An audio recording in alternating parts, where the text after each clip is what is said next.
Jesus is very clear that as far as he is concerned, he is going to go toward Jerusalem. The standing still, therefore, is in contrast towards setting the pace toward Jerusalem, and Jesus stands still and calls the man, or asks those who were now formerly impediments to the healing, he asks them possibly to call the blind man here. Now, those who were impediments now become helpers. Notice Tarsai.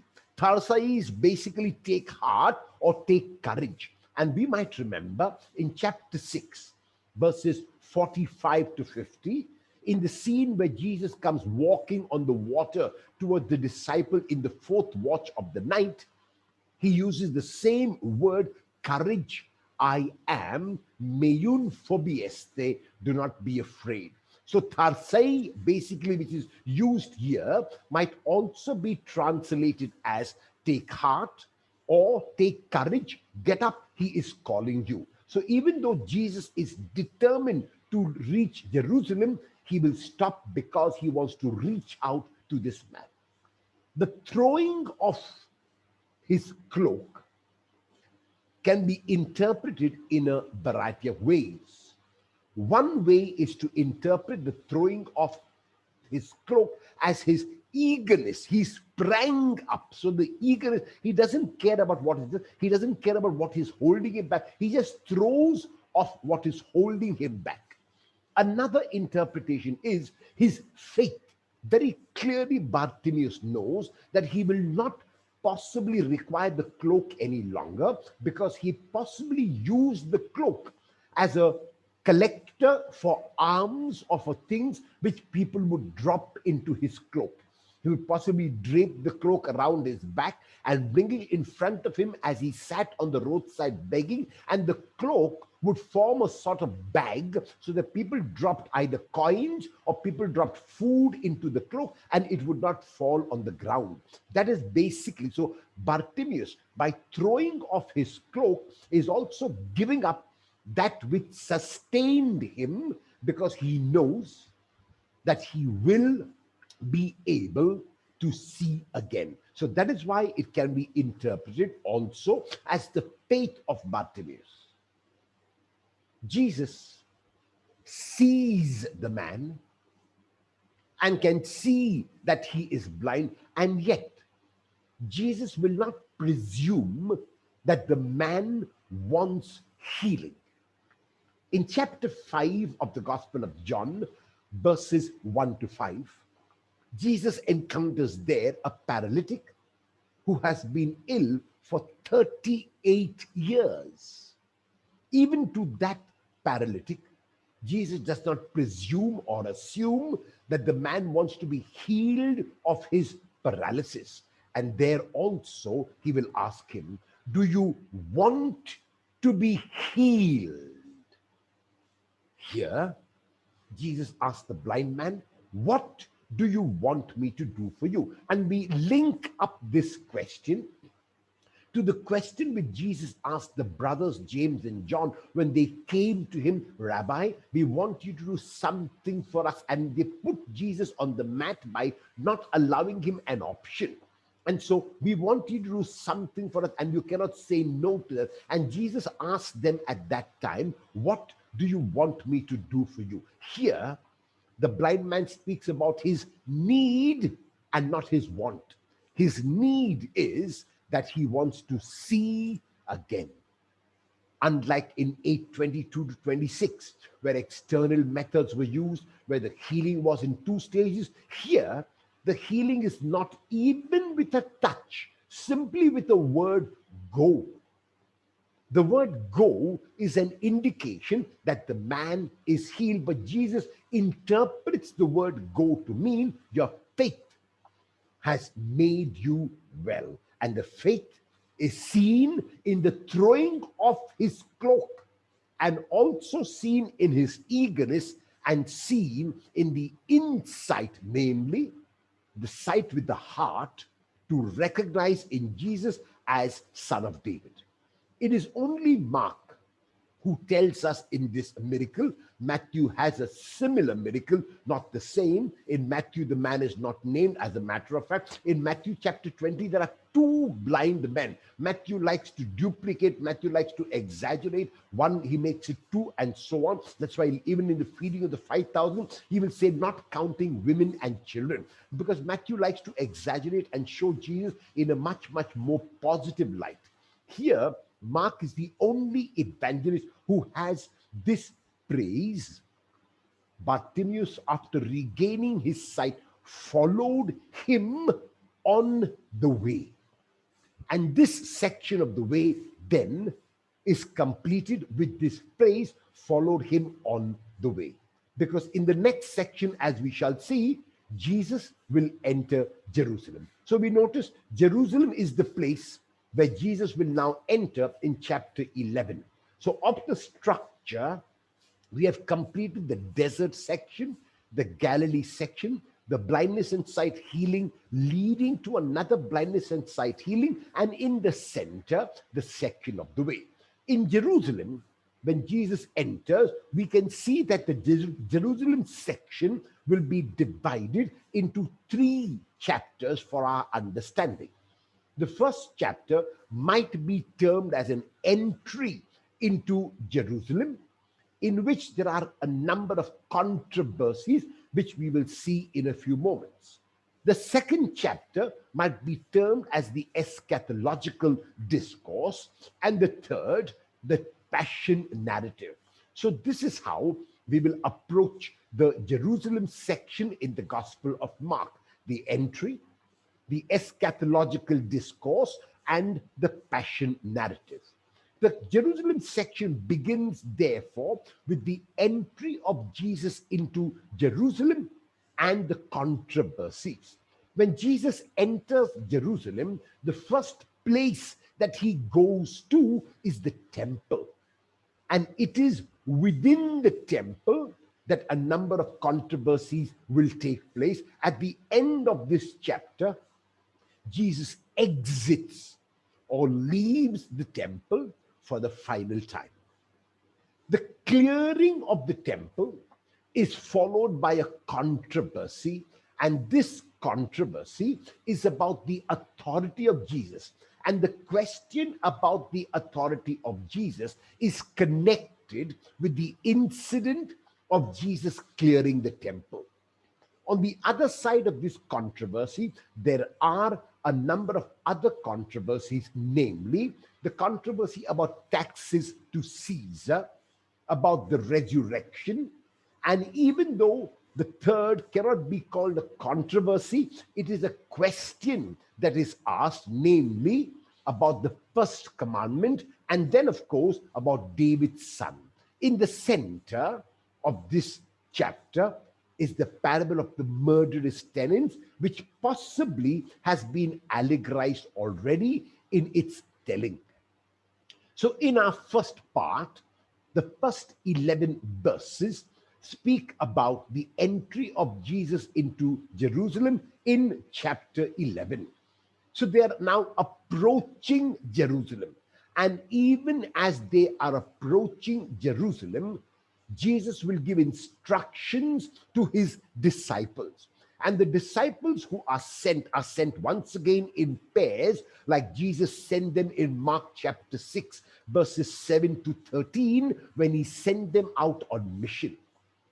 The reason why Jesus will come riding on a colt is in keeping with Zechariah 14:4, which says, not only will his feet stand on the Mount of Olives in those days, but the Lord will come riding on the colt of an ass. Chapter 11 verse 2 then speaks about the instructions. It is very likely that Jesus had made prior arrangements about the colt with the owner of the colt. What is the reason why the colt has never been ridden?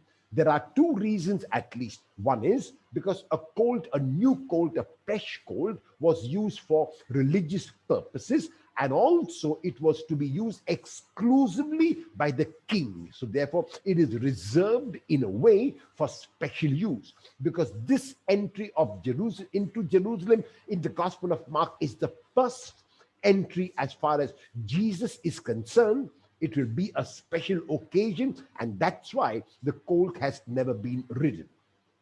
The Lord here can stand for at least three persons. The Lord can mean the owner of the colt, that is the Lord who is owning the colt. Second, it can mean God, and therefore basically Jesus is going to come like a divine messenger from God. And third, it can also be used to mean Jesus. So Jesus needs it and will send it back. The owner of the colt has told us to take the colt, and it is to be used for God's service. All three interpretations can be seen in this words of Jesus. The Lord needs it and will send it back after its use. So the colt is only to be used in a way as an animal of moving into Jerusalem. The disciples find everything as Jesus has told them, and Mark goes to great detail in even telling us about the fact that some raised objections. Now, this is Mark's way of saying that the word of Jesus is true, that exactly what Jesus has said would happen. In other words, Jesus stands for the truth and tells the truth. Because they were allowed to take the colt, they make a sort of makeshift saddle by throwing their cloaks on the colt so that Jesus could sit comfortably on it.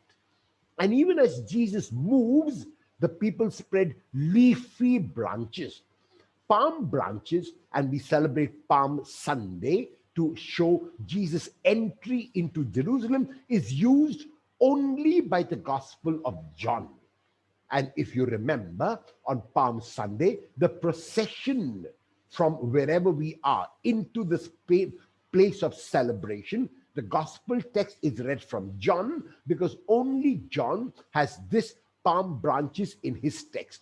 Mark and Luke, following Mark, has got what is called stibadas, or leafy branches. The spreading of leafy branches is basically as a sign of respect. So even the colt would not step on something which was hard. So to make the way easy. And there are two groups.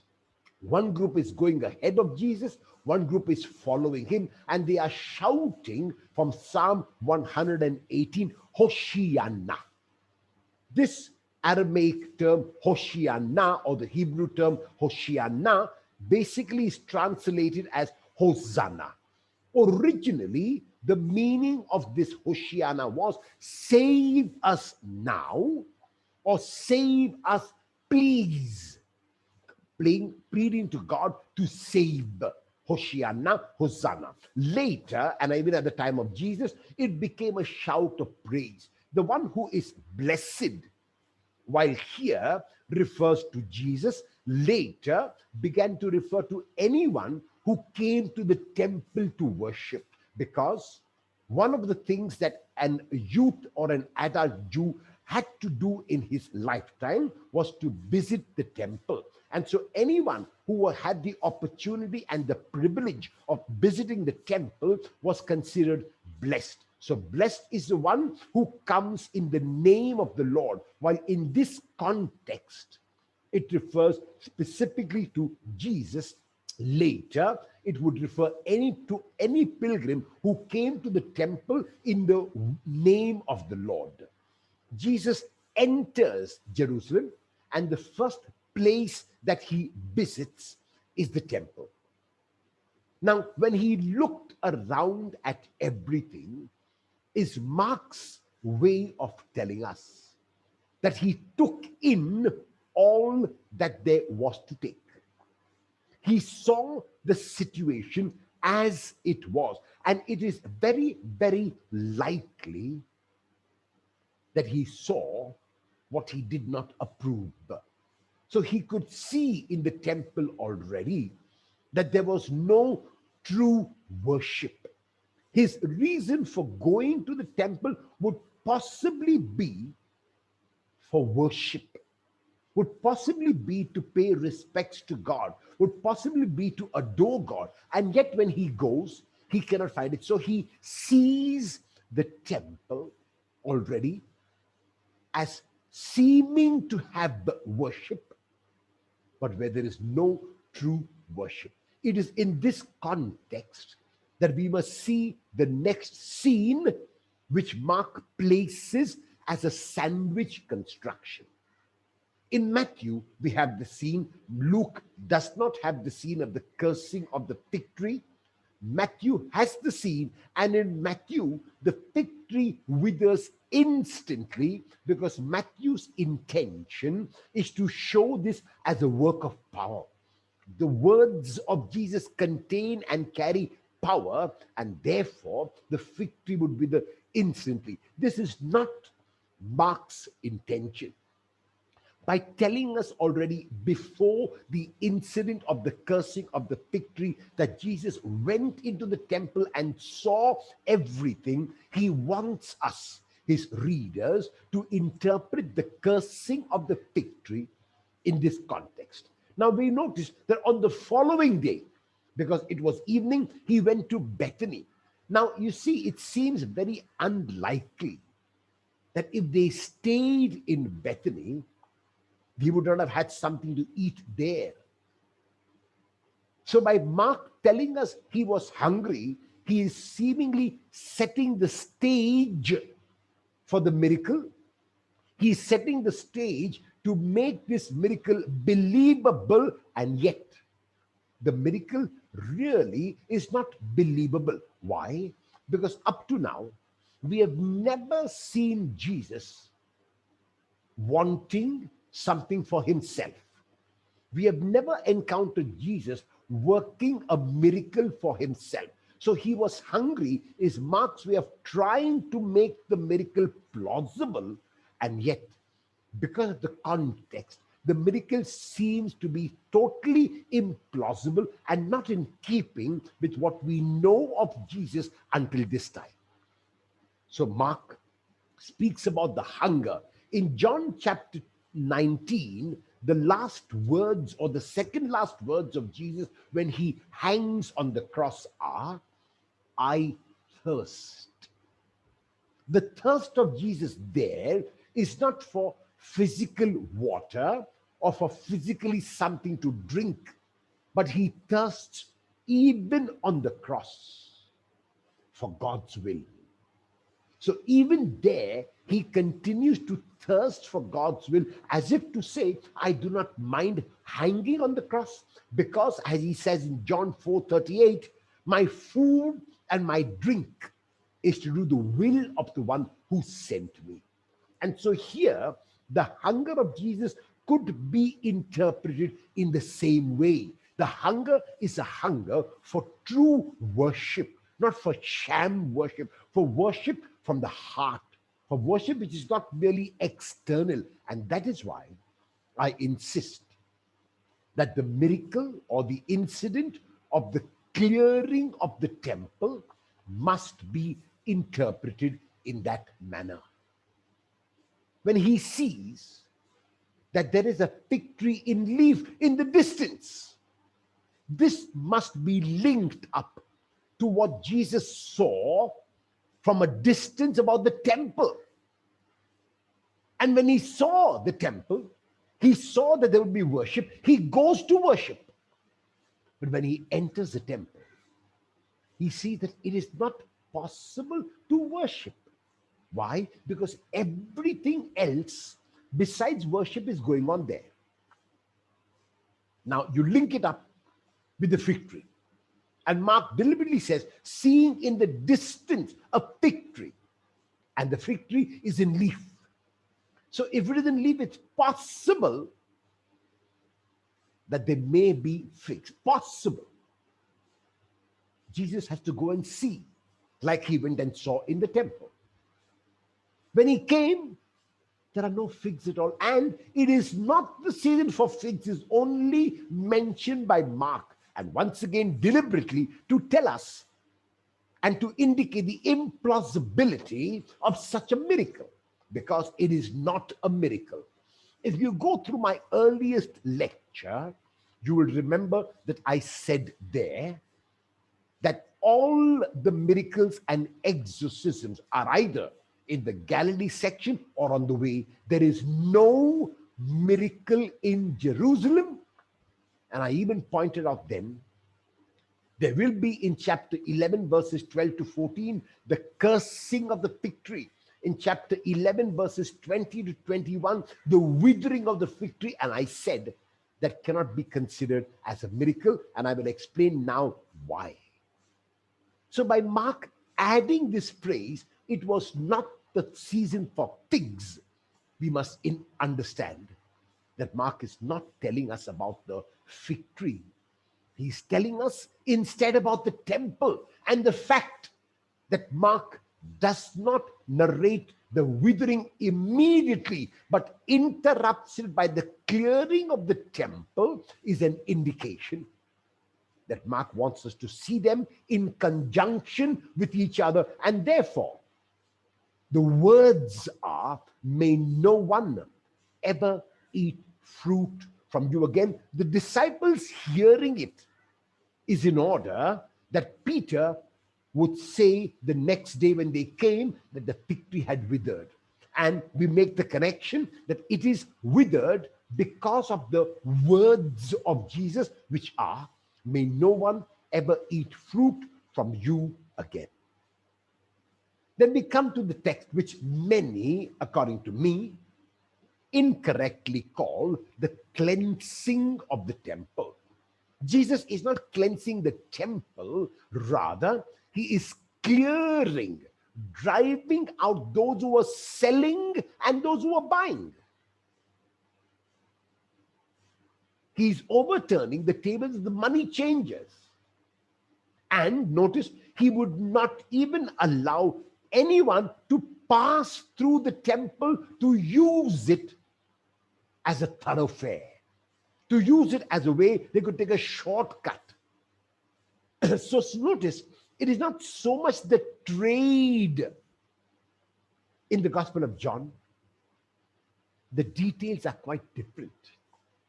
John and the other evangelists have this incident also. As a matter of fact, this is one of those incidents found in all the four Gospels, including John in chapter 2 of the Gospel of John, right at the beginning of the ministry of Jesus in verses 13 following. There, he speaks about his father's house being a house of trade, being a marketplace. And here, as far as the mark in Jesus is concerned, by moving out those who are buying and selling, notice, coins which could be offered in the temple were only Tyrian coins, Jewish coins. You couldn't offer Greek coins, you couldn't offer Roman coins, because those were unacceptable. Why? They had the icon of the emperor on them. And we shall see that a little later. So therefore, you could only offer Tyrian coins. So the money changers were doing a legitimate business. They were helping people. They were helping people to change their coins. They may have charged them extra or less. That is another story. And the people who were selling doves and selling other animals were also required, because people had to offer sacrifice. Now, by doing this, what Jesus is saying, that sacrifice need not be external. What Jesus is saying, that you need not offer money. This is the point which he's making, and we see later on when we see that he would not allow anyone to carry anything through the temple. What we also realize is that very clearly, he's also telling them, don't use the temple as a thoroughfare. Don't use the temple as something which you can use to go in and go out, and use it as a shortcut. So we notice, it is not only the traders, it is not only the money changers, but he also wants the temple to be used for that which it is meant to be used, namely for worship in spirit and for worship in truth. And this is the teaching. Is it not written, my house shall be a house of prayer? Notice only Mark has got the addition for all nations. Even though Matthew and Luke quote this text, they omit all the nations. This is because Luke follows Mark up to this level, but does not intend to make it for all nations. Matthew is very parochial, very exclusive, only for the chosen people. That's why Matthew will omit all nations and he will say, my house shall be called the house of prayer. But you have made it a den of robbers is a combination of Isaiah and of Jeremiah. And now this group who will come later and ask Jesus about his authorities, hear about this incident. What exactly would be the problem with them? First, the problem on the most basic level would have been that he is overturning something which we are so used to. Something which has been going on for years and decades, and now suddenly you come to overturn it. Who are you? How can you even do that? The second is, it is very likely, this we can only conjecture, that they also may have been benefiting in some way or other from what was going on in the temple, namely the giving of coins, namely the giving of donations, and so on. So that's why their reaction is such a strong reaction. They kept looking for a way to kill him. What we notice is this, that Jesus has just entered Jerusalem, which is a long way from Galilee. And while it is true that they may have been aware of who Jesus was, the popularity of Jesus, to have such a strong reaction to look for a way to kill him, not to stop him, but to kill him, is an indication that their foundation was being moved away. It is also interesting to note that when the crowd is spellbound by his teaching, that the crowd possibly sees in it something which is worthy, something which is required. And so when Mark tells us the crowd was spellbound by his teaching, they are saying that the crowd was with him in a sense. So Jesus is not doing something only for himself. The religious authorities will have a different interpretation. The crowd seems to have a different interpretation. And Jesus will not labor the point. He will not keep on doing something which he keep on laboring and keeping on being persistent about this. He has done what he has to do, and so he will leave the city. And then we see these verses in connection with what has just happened. In the morning, the next morning now, as they passed by, they saw the fig tree withered away to its roots. This total destruction of the fig tree is what later will happen to the temple. It was burned to the ground. Even though Mark does not have the details, very clearly, this is what will happen to the temple. Matthew has the details about being burned to the ground. Then Peter remembered, and we said the disciples had heard him say it. That's why Peter now remembered. And then he tells Jesus that this is what has happened. Jesus, of course, is not surprised and uses this incident of the fig tree to give a lesson in both faith and in prayer. How would faith be defined in this context? In this context, what we can say about faith is this, that one must believe even before the incident happens that it will come to pass and it will happen. So, speaking of the mountain using hyperbolic language, speaking of the sea, once again, hyperbolic language is an indication that with faith, everything is possible. So, faith may be defined here as believing that something will happen, and it will.